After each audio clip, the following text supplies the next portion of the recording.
Comparative technologies and initiation of war, making comparative assessment of theirs and the enemy's fighting technologies. The sides of the Black Sea crisis in the beginning of 1850s came to the conclusions on the timing of war. Russia had the vast and decent army and fleet. They stockpiled a big stock of the weapons, munition and military materials to sustain long-term and large-scale conflict.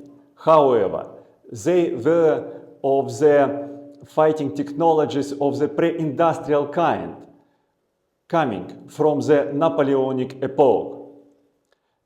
In the beginning of 1850s, it became clear that they would be outdated in a few years. They must have been spent, applied immediately, or wasted. At the beginning of the fighting, Russia had available stock of the recent military equipment. However, during the fighting, it would have to supply its army a fleet from the stock with the outdated weapons and materials. Because the weak Russian industry was unable to supply the acting army a fleet with sufficient quantities of the weapons and materials.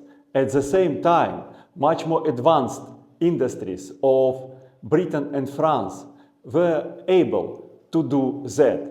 It meant that during the fighting, the technological gap between the Russian forces and the Western forces would increase to the state when the Russian army and fleet would be comparatively incapable to fight.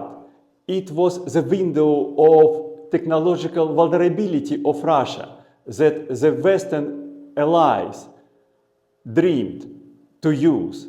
It was their urge to start the hostilities. In my course of strategy for warfare, politics and business, I teach to assess technologies as the prime factor for initiation of war. The link to the course in the description to this video.